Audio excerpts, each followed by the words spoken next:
রাধে রাধে। গীতার মূল্যায়নের আগের ভিডিও ছিল গীতার দ্বিতীয় অধ্যায়ের ৭১ নম্বর শ্লোকের অনুবাদ সহ তাৎপর্য করে বলেছিলাম। আজ ৭১ নম্বর শ্লোকের ব্যাখ্যা সহ অনুবাদ করে বলবো। ৭১ নম্বর শ্লোকে ব্যাখ্যাতে বলা হয়েছে, যে ব্যক্তি সমস্ত কামনা পরিত্যাগ করে নিস্পৃহ মমতাশূন্য এবং অহংকার রহিত হয়ে আচরণ করেন তিনি শান্তিপ্রাপ্ত হন। বিহায় কামানজ সর্বান পুমাংস চরতি নিস্পৃহ, অর্থাৎ অপ্রাপ্ত বস্তুর প্রাপ্তির ইচ্ছাকে কামনা বলা হয়। স্থিতপ্রজ্ঞ ব্যক্তি সমস্ত কামনা পরিত্যাগ করেন। কামনা পরিত্যাগ করলেও শরীরের নির্বাহের জন্য দেশ, কাল, বস্তু, ব্যক্তি, পদার্থ ইত্যাদির যে প্রয়োজনীয়তা হয়, অর্থাৎ জীবন নির্বাহের জন্য প্রাপ্ত এবং অপ্রাপ্ত বস্তুর যে প্রয়োজন থাকে, তাকে বলা হয় স্পৃহা। স্থিতপ্রজ্ঞ ব্যক্তি এই স্পৃহাও পরিত্যাগ করেন, কারণ যে জন্য এই শরীর লাভ হয়েছে এবং যা প্রয়োজনে ছিল তত্ত্ব লাভ হয়েছে, এখন শরীর থাক বা না থাক, শরীর নির্বাহ হোক বা না হোক, তিনি আর তাতে খেয়াল রাখেন না। এই হলো তার নিস্পৃহতা। নিস্পৃহ হওয়ার অর্থ এই নয় যে তিনি জীবন নির্বাহের বস্তুসমূহ গ্রহণই করেন না। তিনি ওইসব বস্তু গ্রহণ করেন এবং পথ্য কুপথ্যগুলিও লক্ষ্য রাখেন। অর্থাৎ সাধনাবস্থায় শরীর ইত্যাদির প্রতি তার ব্যবহার যেমন ছিল এখনও তেমনই থাকে, তবে এখন শরীর থাকলে ভালো হয়, জীবন নির্বাহের বস্তুসমূহ পাওয়া গেলে ভালো হয়, এরূপ কোনো বাসনা তার ভিতর থাকে না। এই অধ্যায়ের ৫০তম শ্লোকে প্রজাহতি যদা কামান সর্বান পদের দ্বারা কামনা ত্যাগের যে কথা বলা হয়েছে, সেই কথাটি এই স্থানে বিহায় কামানজ সর্বান পদের দ্বারা বলা হয়েছে। এর অর্থ হলো এই যে কর্মযোগে সমস্ত কামনা পরিত্যাগ না করে স্থিতপ্রজ্ঞ হওয়া যায় না, কারণ কামনাগুলির জন্যই সংসারের সঙ্গে সম্পর্ক বজায় থাকে। কামনা সর্বতোভাবে পরিত্যাগ করলে সংসারের সঙ্গে সম্পর্ক থাকতেই পারে না। নির্মম, অর্থাৎ স্থিতপ্রজ্ঞ মহাপুরুষগণ মমতাকে সম্পূর্ণরূপে ত্যাগ করেন।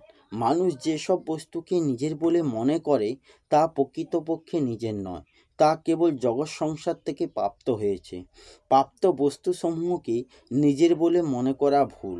এই ভুল দূর হলে স্থিতপ্রজ্ঞ ব্যক্তি বস্তু, ব্যক্তি, পদার্থ, শরীর, ইন্দ্রিয়াতীতে মমত্বরহিত হন। নিরহংকার, অর্থাৎ আমি এই শরীর, শরীরের সঙ্গে এই প্রকার একাত্ম হওয়াকে বলা হয় অহংকার। স্থিতপ্রজ্ঞ ব্যক্তির এই অহংভাব থাকে না। শরীর, ইন্দ্রিয়, মন, বুদ্ধি ইত্যাদি সমস্তই কোনো প্রকাশের দ্বারা পরিলক্ষিত হয়, আর যে আমি ভাব থাকে তারও ধারণা হয় কোনো কিছুর প্রকাশের দ্বারা। সুতরাং প্রকাশের দৃষ্টিতে দেখলে শরীর, ইন্দ্রিয়, মন, বুদ্ধি, অহংভাব এগুলি সবই দৃশ্য। নিয়ম হচ্ছে এই যে দ্রষ্টা দৃশ্যের থেকে আলাদা হন। এটি অনুভব করে স্থিতপ্রজ্ঞ ব্যক্তি নিরহংকার হয়ে যান।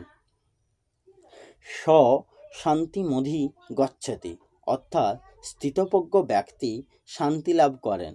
কামনা, স্পৃহা, মমত্ববোধ এবং অহংরহিত বোধ হলে তবেই তার মধ্যে শান্তি আছে, তা নয়।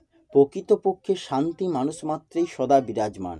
শুধুমাত্র বিনাশশীল বস্তুগুলির থেকে সুখভোগের কামনা থাকায় সেগুলির সঙ্গে মমত্ব সম্পর্ক রাখার ফলে অশান্তি আসে। যখন সংসারের কামনা, স্পৃহা, মমত্ববোধ ও অহংবোধ চিরকালের মতো পরিত্যক্ত হয়, তখনই শান্তি স্বতঃসিদ্ধভাবে অনুভূত হয়। এই শ্লোকে কামনা, স্পৃহা, মমত্ববোধ ও অহংবোধ এই চারটির মধ্যে অহংবোধই প্রাধান্য, কারণ একমাত্র অহংবোধ না থাকলেই সব কিছু দূর হয়। অর্থাৎ যদি আমি ভাব না থাকে তাহলে আমার ভাব কি করে আসবে, এবং কামনাই বা কে করবে এবং কেন করবে? শুধু নিরহংকার বলাতেই যখন কামনাদির ত্যাগ বোঝায়, তাহলে আবার কামনাদির ত্যাগের বর্ণনা কেন করা হয়েছে? এর উত্তর হলো কামনা, স্পৃহা, মমতা এবং অহং, এই চারটির মধ্যে কামনা হচ্ছে স্থূল, কামনা থেকে স্পৃহা সূক্ষ্ম, স্পৃহা থেকে মমতা সূক্ষ্ম এবং মমতা থেকে অহংবোধ আরও সূক্ষ্ম। সেই জন্য সাধক যদি সর্বপ্রথমে কামনা, স্পৃহা ও মমতা ত্যাগ করেন তাহলে অহংভাবের ত্যাগ করা সহজ হয়। শাস্ত্রীয় দৃষ্টিতে প্রথমে কামনার ত্যাগ, পরে স্পৃহা, মমতা এবং অহংভাব পরিত্যাগের কথা বলা হয়ে থাকে, কিন্তু সাধকের দৃষ্টিতে প্রথমে মমতার ত্যাগ এবং পরে ক্রমশ কামনা, স্পৃহা এবং অহংভাবের পরিত্যাগ যথার্থ মনে হয়। প্রাপ্ত বস্তুতে মমতা এবং অপ্রাপ্ত বস্তুর কামনা হয়ে থাকে।